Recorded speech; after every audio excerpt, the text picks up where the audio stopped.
Hola, bienvenidos a todos a este simposio en línea Paneles de Control. Buenos días, buenas tardes, donde quiera que ustedes se encuentren. Gracias por escoger esta charla Paneles de Control para el mercado global, en donde revisaremos la estandarización de equipamiento eléctrico para mercados multinacionales y globales. Mi nombre es Jorge Olarte. Trabajo para Siemens Smart Infrastructure en Alemania, en la unidad de negocios de Electrical Products. Soy desarrollador de negocio y consultor de aplicaciones en base a paneles de control y tableros de baja tensión. Si tiene alguna pregunta a medida que avanzamos en la presentación, puede contactar a mis colegas y expertos en cualquier momento vía chat. Ellos responderán lo más pronto posible, dependiendo cuántas preguntas recibamos. No se preocupe si no le responden inmediatamente, todas las preguntas serán atendidas. Gracias por su asistencia el día de hoy y espero que disfrute de esta conferencia. También es importante comentar que las aplicaciones incluidas en esta presentación se seleccionan como ejemplos. Por lo tanto, no hay reclamo en cuanto a detalle o a configuraciones. Simplemente son aplicaciones típicas para que ustedes puedan realizar sus tareas diarias. La aplicación y la interpretación de normas y directivas es en base a nuestro conocimiento, a la interpretación que hace Siemens. Por lo tanto, tampoco asumimos ninguna responsabilidad por la corrección o integridad de esto. Usted finalmente es responsable en verificar si su panel de control o su solución industrial cumple con las normativas y directivas o los reglamentos aplicables en donde usted se encuentre. También le recuerdo que la reproducción de esta presentación y su distribución no está permitida. Ahora bien, veamos la agenda de la conferencia el día de hoy. Son 3 puntos que nos llevarán básicamente 45 minutos, pero en donde principalmente queremos hablar de las normas claves para el equipamiento eléctrico, especialmente para el tema de paneles de control y maquinaria, sobre todo para cumplir ese objetivo que tenemos de realizar y diseñar un panel de control que sirva a nivel mundial. Segundo punto, todo el tema de las diferencias técnicas que vamos a tener entre las normas y las posibles soluciones que podemos darles. Solo hay algunas, no vamos a entrar en todas, pero sobre todo la visión que tenemos sobre esto, para al final terminar en las conclusiones y en dónde puede encontrar usted soporte de todo lo que vamos a hablar el día de hoy. Bien, a nivel de introducción, antes de entrar con el tema técnico que tenemos, Siemens está al tanto de los desafíos y requerimientos que se deben cumplir en la construcción de paneles de control a nivel mundial. Se ven desafíos a nivel de ingeniería y ensamble de este tipo de equipos, como son el tema de nuevas tecnologías y nuevos productos que se encuentran en el mercado, la necesidad de tener empleados calificados para poder llevar a cabo esta ingeniería, tener la posibilidad de diseñar soluciones flexibles y eficientes para el mercado global, para poder cambiar en un momento en que un cliente nos dice, no, mi motor es de 10 kilovatios y a los 2 días me dice, qué pena, el motor ya ahora es de 20 kilovatios, tener la posibilidad de cambiar todo esto, la presión que tenemos todos y que tienen todos ustedes de disminuir costos sin afectar la calidad y sin afectar el ¿Ya me producto escuchan? final y lo que espera tener el cliente de este producto.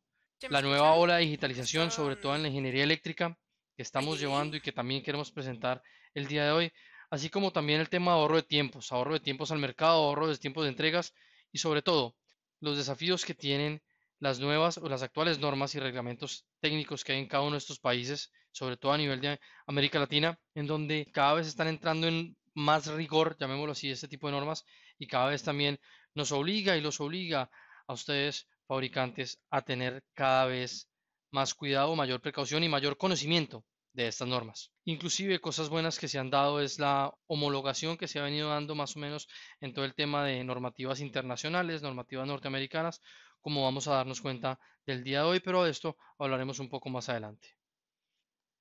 Bien, veamos un poco el tema de las importantes organizaciones a nivel mundial que hay para la publicación de las normativas. Verán ustedes, el mapa que mostramos acá está casi dividido en dos, en donde la parte gris son los países que se acogen o que utilizan más que todo lo que tiene que ver con la normativa internacional o IEC con base en Ginebra. La otra parte es la parte de Norteamérica, lo que tenemos en color rojo y azul, en donde en Estados Unidos la normativa se basa en la normativa que publica UL y en Canadá la normativa que publica la CSA.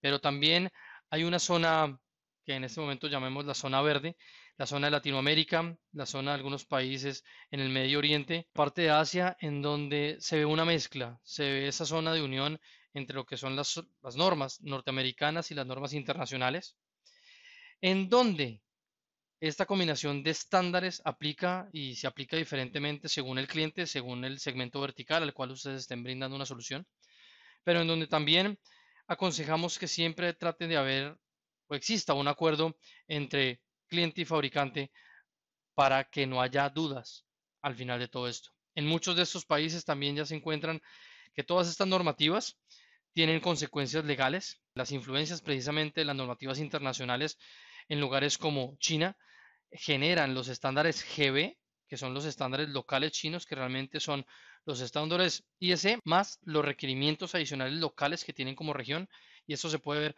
a nivel mundial, también en otros países. Es por eso que es necesario conocer muy bien el tema de las normativas y las normativas de los países, porque para necesidades de exportación y a donde ustedes quieran dirigir su producto, es necesario cumplir con estos elementos para poder tener una comercialización viable y una comercialización segura.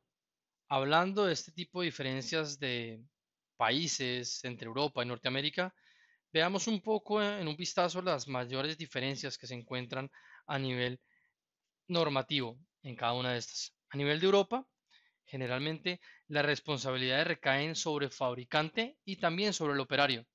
Realmente las directivas europeas son las que definen los objetivos de seguridad y son las que definen de quién es la responsabilidad. Generalmente lo que tiene que ver con la directiva de baja tensión y la directiva de seguridad de máquinas le dan la responsabilidad netamente al fabricante. Lo que sucede en Europa es que al cumplir los objetivos de seguridad que sean indicados en la directiva, yo lo puedo hacer sea a través de estándares armonizados que hay o de cualquier otro método. Y después de que yo confirme que esos objetivos de seguridad safety se cumplen, puedo generar o presumir conformidad en el caso de estas. Y así como presumo conformidad, presumo también la responsabilidad. En ese momento, como fabricante, puedo marcar mi producto, mi tablero, con las siglas o el sello CE que ustedes ven en pantalla. A diferencia de esto, en Norteamérica, la responsabilidad es netamente del operario y las leyes definen los requerimientos y los objetivos de seguridad. También existen consecuencias legales, al igual que en Europa. La diferencia en Estados Unidos o en Norteamérica es que el certificado de producto o para estar listado debo hacer pruebas en un laboratorio independiente o un inspector debe venir y hacer una revisión. Esto es obligatorio para poder comercializar los productos. Los sellos que ustedes ven en la parte inferior de Norteamérica son los sellos del laboratorio y los sellos que llevan los productos que han sido testeados en el laboratorio UL según las normativas americanas. No se deben confundir estos símbolos. El símbolo de mano izquierda, como lo mencionaba yo, es básicamente un pasaporte para poder comercializar los productos en Europa. No tienen nada que ver con las pruebas tipo o las pruebas que se hacen en laboratorios independientes. Veamos un poco las diferencias netamente en la normativa y la aplicabilidad dentro de las normas norteamericanas como las internacionales, para maquinaria y para paneles de control de estas máquinas. Verán, a nivel de Norteamérica, cuando hablamos de las instalaciones, de la edificación o de cualquier tipo de instalación eléctrica, se basa el National Electrical Code o el NEC o el CS en Canadá, el Canadian Electrical Code, cuando hablo de toda la instalación. Ahora bien, si entro a mirar en detalle la máquina y la seguridad de maquinarias está cubierta en Estados Unidos por la NFPA 79 y en Canadá por la C22.2 número 301. Pero el tablero eléctrico que hace parte de esta máquina está cubierto por la UL 508A o la canadiense número 286. ¿Qué sucede en la normativa internacional? La normativa internacional, muy parecidamente, maneja a nivel de instalaciones eléctricas la IEC 60364, a nivel de seguridad de maquinarias la 60204 y para el tablero de baja tensión habla de la 60204 y de la 61439. Eso se basa en que mi tablero de baja tensión puede caer debajo de cumplir dos directivas, ya sea la directiva de baja tensión o la directiva de maquinarias. Debemos tener en cuenta que si existe alguna instalación de cableado que vaya entre el panel de control y la máquina y que tenga que pasar por las instalaciones del edificio o del equipamiento eléctrico, por lo menos en Norteamérica, esto debe cumplir lo que se dice en el NEC, y en algunos casos puede también depender de lo que requiera la NFPA 79 a nivel de la maquinaria. Lo que debemos tener claro es que siempre debe haber un acuerdo entre fabricante y cliente para revisar las normas que se aplican. Bien, un comentario adicional acerca de la 61439. Como lo hablábamos anteriormente, la directiva de baja tensión cubre los objetivos de seguridad que deben lograrse para cualquier elemento de baja tensión. El Diario Oficial de la Unión Europea contiene un número de normas armonizadas para lograr los objetivos de las directivas. Para cumplir la directiva de baja tensión existe la 60204, que es la de seguridad en maquinaria y equipamiento eléctrico, así como la 61439, que tiene que ver con los tableros de baja tensión. Esos son los estándares que generalmente son aplicados para cumplir los requerimientos de seguridad de la directiva de baja tensión. Pero realmente el fabricante es el que decide qué norma utilizar para cumplir estos requerimientos de seguridad, según la aplicación. Esto también aconsejamos que sea acordado por fabricante y cliente. Demos un vistazo al alcance que tienen estas dos normas IEC. La IEC 60204 aplica para el uso de equipos y sistemas electrónicos para máquinas, comenzando en el punto de conexión del suministro del equipo eléctrico de la máquina, sin superar los 1000 voltios para corriente alterna y sin superar los 1500 para corriente continua. Ahora bien, la IEC 61439 se define los requisitos para conjuntos de aparatos eléctricos sin exceder la tensión de 1000 voltios en corriente alterna o 1500 voltios en corriente continua, para la instalación eléctrica de requisitos suplementarios para máquinas y para el conjunto de aparatos eléctricos que son parte de una máquina se establecen en la norma 60204. De nuevo, el fabricante es quien decide qué norma utilizar. Con tanta incertidumbre que se ha dado en el mercado de qué norma aplicar para los paneles de control, que son los paneles o tableros de baja tensión que van con las máquinas, la Comisión Alemana de Tecnologías Eléctricas, Electrónicas y Información, la DKE, publicó un extracto de información K225, el cual dice que el fabricante es responsable de escoger qué estándar quiere utilizar para cumplir los elementos de seguridad que están indicados en la directiva de baja tensión y en la directiva de máquinas. Que el fabricante puede utilizar el estándar, mas no es obligatorio, puede mostrar que cumple con las necesidades y requerimientos de las directivas de otra manera, pero siempre es más fácil seguir lo que me dicen en los estándares. También dice que la 60204, seguridad de maquinaria, equipos eléctricos de máquinas, ha sido incluido para cumplir la directiva de baja tensión y para cumplir la directiva de maquinarias, pero que la 61439 solo puede ser utilizada para cumplir la directiva de baja tensión. Es por esto que cuando se evalúan los riesgos de una máquina, los fabricantes deben utilizar las reglas técnicas como están nombradas en la 61439 raya 1 raya 2 como una ayuda adicional al diseño, ya sea para considerar el calor que se da dentro del panel o el cálculo de cortocircuito. Pero el uso exclusivo de la 61439 no es suficiente para darle seguridad a una máquina, mientras que la 60204 sí es suficiente para realizar la autodeclaración de conformidad en el conjunto de los aparatos eléctricos. La norma 61439 viene próxima a ser actualizada, donde se aclara más estas relaciones que existen entre la 61439 y la 60204. Teniendo el tema claro a nivel de los estándares, cuando entramos en la parte de productos y sistemas, ya no existe tanta diferencia o son muy pocas excepciones las diferencias que existen entre las normativas UL e IS o norteamericanas e IS. Los productos y sistemas de Siemens están probados y certificados, han sido sometidos a pruebas tipo y son adecuados para el uso global. Sí existen algunas diferencias cuando comenzamos a la aplicación, al uso y a la selección de estos productos. Esto varía considerablemente entre los paneles de control para Norteamérica y para el mercado internacional. Hay diferencias significativas, sobre todo a nivel de verificación y de diseño, para recibir la aceptación del mercado. Eso nos trae a nuestro segundo punto en la agenda, las diferencias técnicas que existen en las normas y también las posibles soluciones que podemos dar. Vamos a tocar unos cuantos, existen muchas más, pero con esto cubrimos la gran parte de las incertidumbres que se tienen cuando queremos diseñar un panel de control para el mercado global. Arranquemos con los códigos IP versus el tipo envolvente o enclosure type que se maneja en Norteamérica. Bien, unos ejemplos que tenemos de diferentes condiciones ambientales y de grados de protección. Cuando tenemos la industria alimenticia, los grados de protección a nivel IP son IP 54, 65, 69, 67. En la industria automotriz, que es mucho más limpia, el ambiente es mucho más claro, nos damos cuenta que los grados de protección son menores, los generalmente utilizados, IP 20 o IP 44.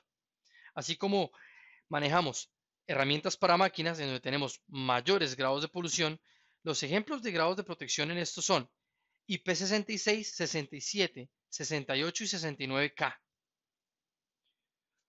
Cuando lo trabajamos a nivel de la normativa americana, manejamos tipos de envolvente. Los tipos de envolvente son generalmente 4X, 12 y 13 para la industria alimenticia.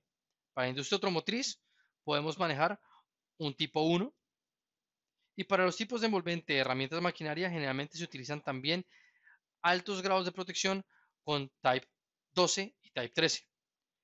La diferencia acá es que tener un número más alto no implica siempre tener mayor protección.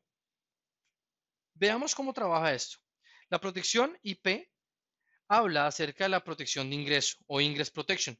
El primer número habla de la protección contra contacto y cuerpos extraños, sólidos. El segundo número me habla de la protección contra el ingreso de agua o de líquidos.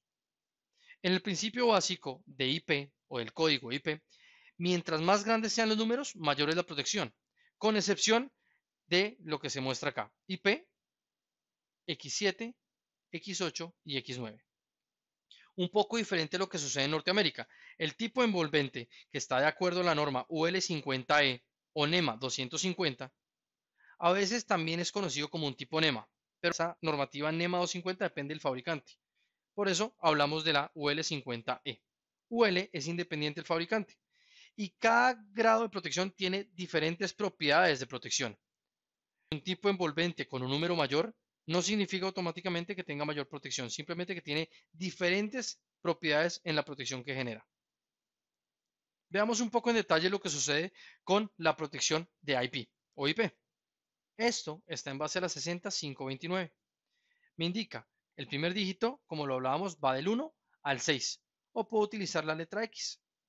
El segundo dígito va del 1 al 8. También puedo tener la letra X cuando realmente no interesa lo que vayamos a utilizar ahí.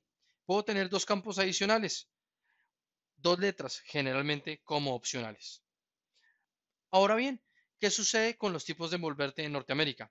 Primero que todo, existen dos tipos de ubicaciones, las ubicaciones peligrosas y los lugares calificados como peligrosos.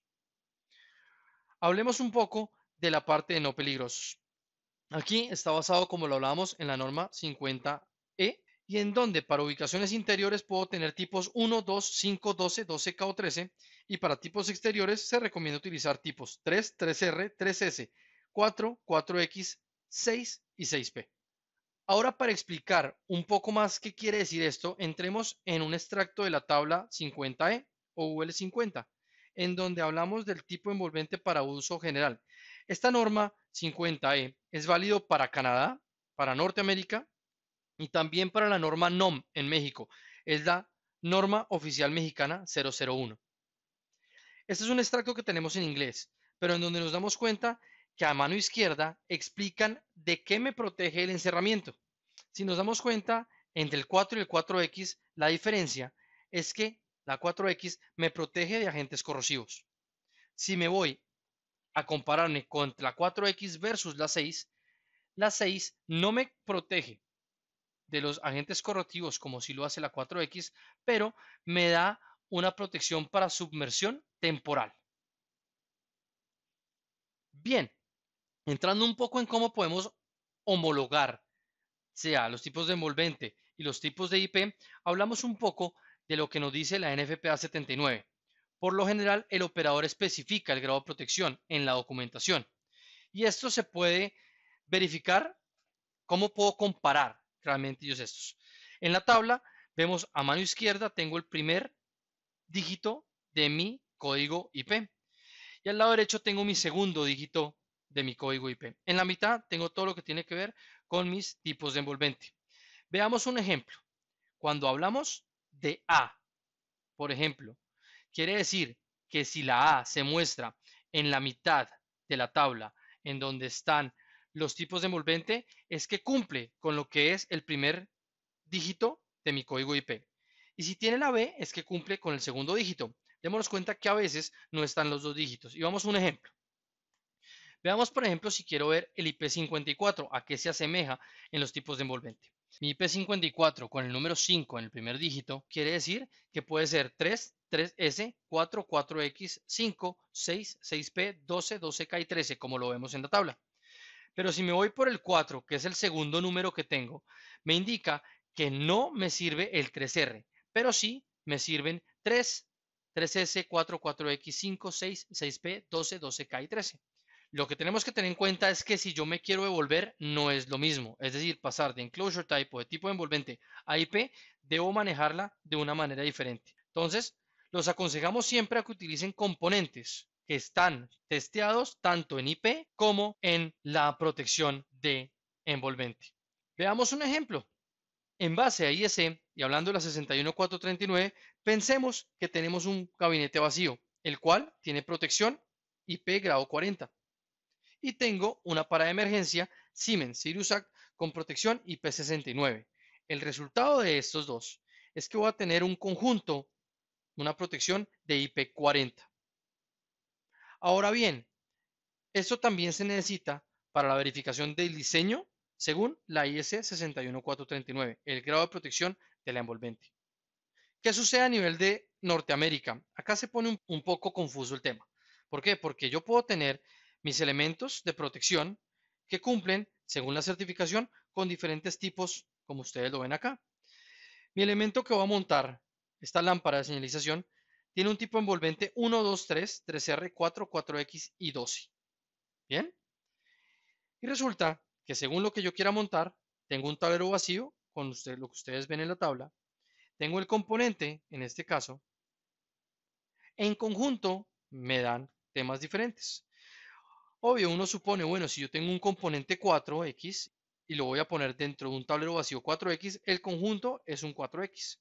Pero cuando los elementos no son iguales, pensemos que tengo un panel de control que tiene una protección 6 o un grado envolvente 6 y yo voy a montar un componente 4, el resultado es un 4. Si tengo un tablero vacío con un alto grado de protección 13 y voy a poner un componente que tenga un grado de protección 12, el resultado va a ser 12. Por eso nos tenemos que remitir siempre a las tablas que tenemos en los estándares. Esta tabla la van a encontrar ustedes en la UL508A, la que me determina todo lo que tiene que ver con los paneles de control para máquinas en Norteamérica. Si usted desea más información, en el centro de documentos tenemos disponible un white paper o documento técnico de Siemens en donde explicamos porque todo va a depender de lo que sucede a nivel de medio ambiente, de los documentos y de la aplicación y el cliente en donde tengamos montados estos elementos.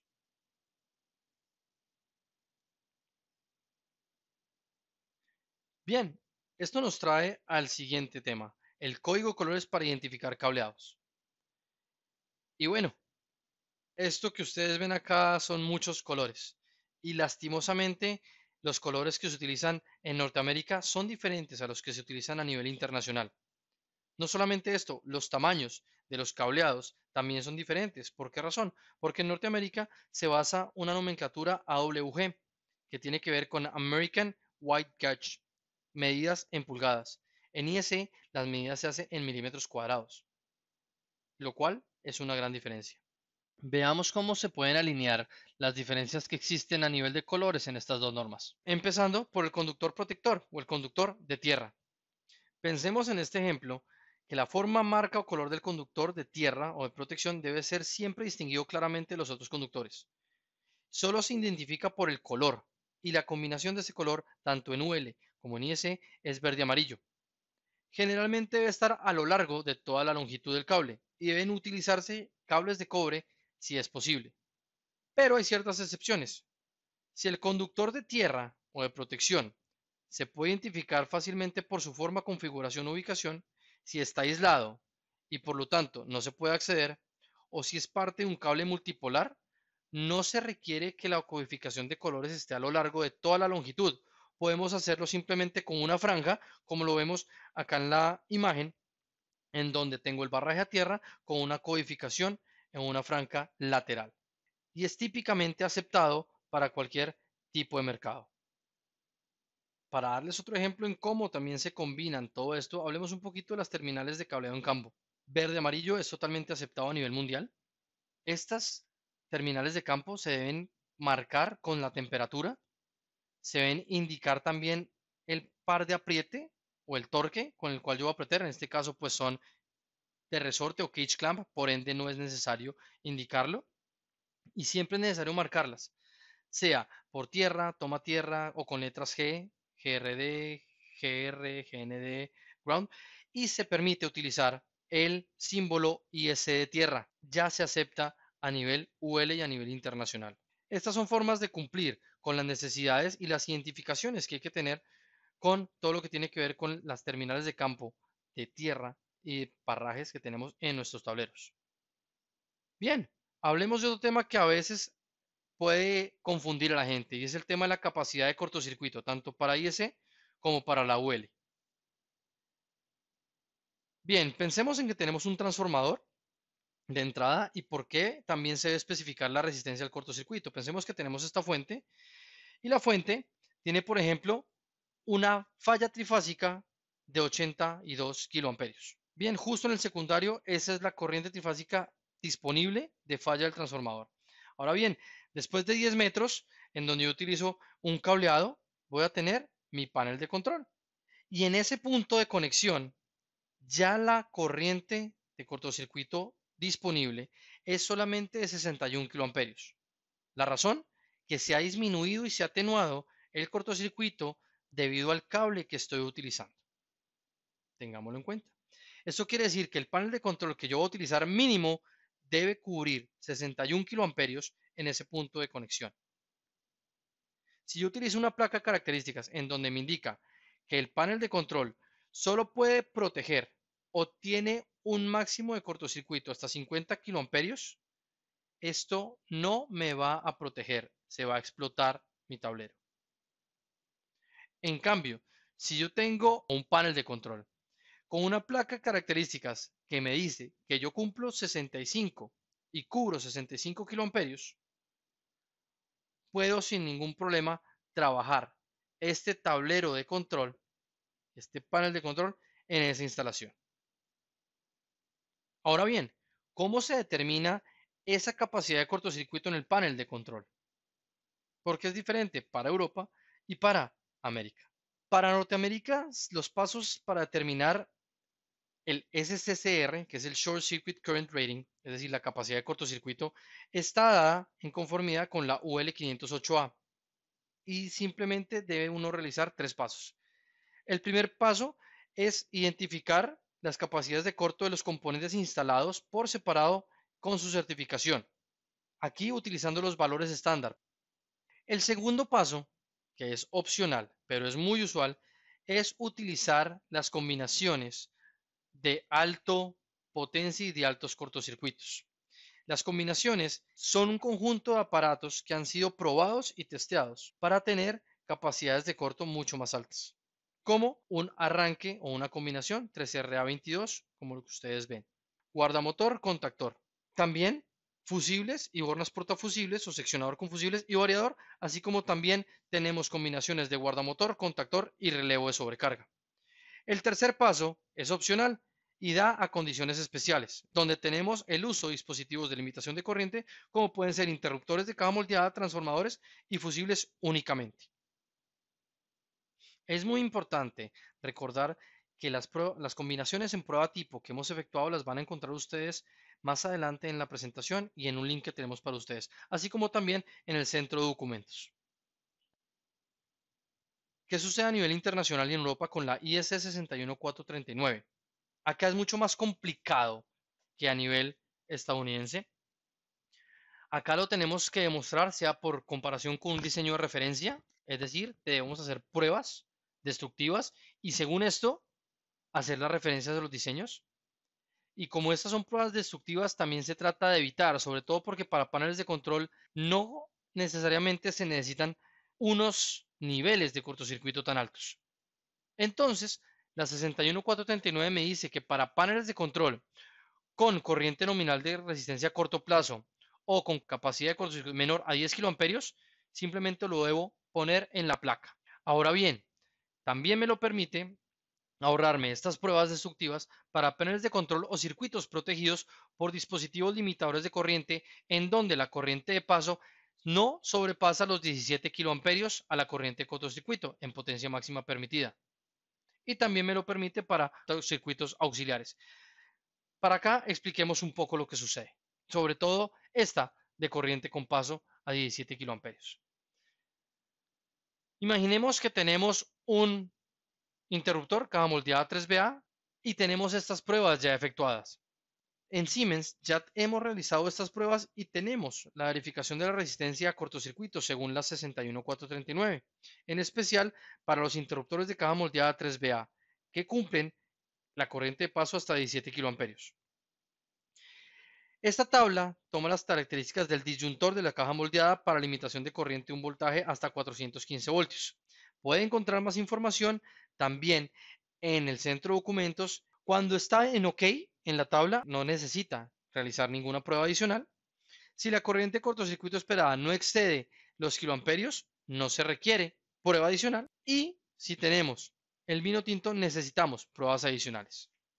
Estas tablas similares también las tenemos disponibles para fusibles y para disyuntores o interruptores guardamotores 3RB. También podemos realizar la verificación con nuestro software Simaris Curves.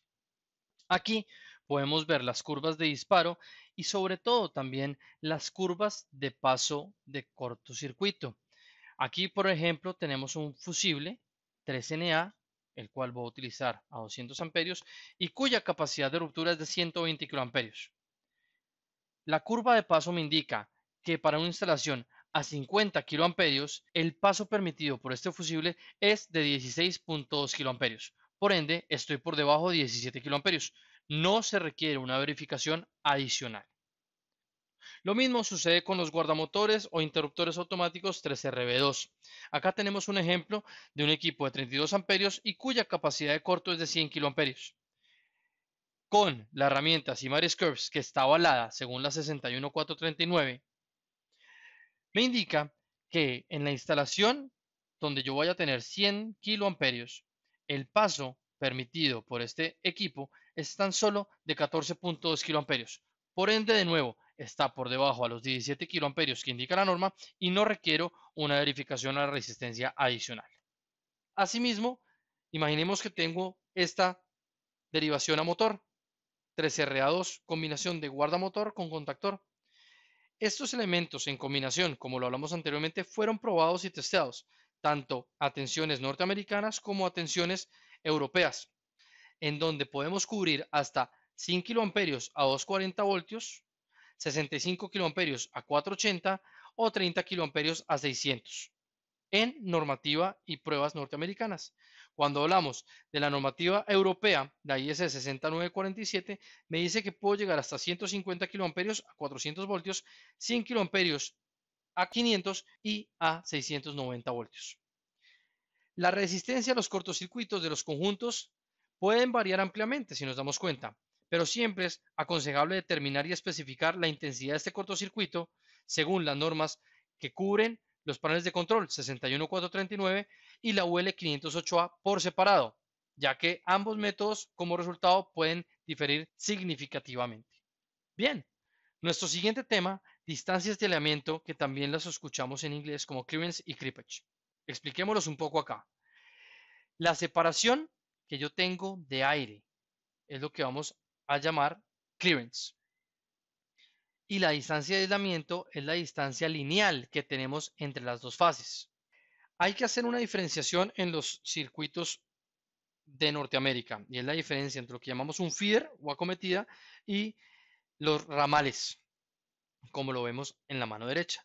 Cuando hablamos de los feeder o de las acometidas, necesito a trabajar hasta 600 voltios, 1 pulgada de separación y hasta 2 pulgadas de distancia de aislamiento. Pero en los circuitos ramales, también entre 300 y 600 voltios, simplemente voy a necesitar 3 octavos de separación o media pulgada de distancia de aislamiento. Para esto existen muchos accesorios que ya me brindan la posibilidad con Siemens de tener y cumplir estos requerimientos sin necesidad de hacer una tecnología adicional. A nivel de guardamotores, para los diferentes tamaños constructivos que tenemos, existen esos elementos siempre y cuando trabajemos con las conexiones a tornillo. Las conexiones tipo cage clamp o de resorte, sobre todo para el tamaño S3, que son los más grandes, entre 40 y 100 amperios, no lo podemos cubrir. Asimismo, también pueden utilizar las bases de potencia. Esta base de potencia 3RB29, la cual puede montar estos arrancadores 3RA2 en combinación que veíamos, como también arrancadores híbridos para el ahorro de espacio, en donde es simple porque tenemos el menor esfuerzo en cableado, sobre todo viniendo del circuito principal, una durabilidad bastante por la conmutación híbrida que tenemos acá en combinación con los equipos electromecánicos, en donde también tenemos bastante compacto y en donde la barra puede trabajar hasta 63 amperios. Me permite a mí maniobras seguras y me permite a mí lo que llamamos el cambio en caliente. Es importante tener en cuenta que a nivel norteamericano nuestro 3RB27, que es también visto como un guardamotor, es un interruptor automático que está avalado bajo la UL489 y bajo la IS60947. Este me permite ya también, así tenga elementos de montaje diferente, como ustedes lo ven en la imagen del lado izquierdo, me permite retirar estos elementos de montaje y montarlo directamente en mi barra de alimentación 3RB29 para la protección del grupo de arrancadores híbridos 3RM1, debido a que la protección en grupo también se permite en los estándares norteamericanos, en donde tenemos ahorro de espacio, elementos estándar, solución para motores y para no motores en IS y en Norteamérica, acorde a todas las separaciones y distancias de aislamiento requeridas, y está testeado y certificado en IS y en UL. Bueno, ya vimos cómo podemos homologar y cómo podemos un poco alinear las necesidades que tenemos en la norma, pero también es claro decir que existen conflictos entre ellas, en donde lastimosamente no vamos a poder encontrar un punto en común. El primero de ellos, el tema de los fusibles. Los fusibles lastimosamente no son aptos para la estandarización, con la excepción de los fusibles tipo semiconductor. Lo que se aconseja acá es evitar el uso de los fusibles cuando queremos hacer algo para nivel mundial, para poder estandarizar mis productos, el diseño y también el stock que estamos manejando.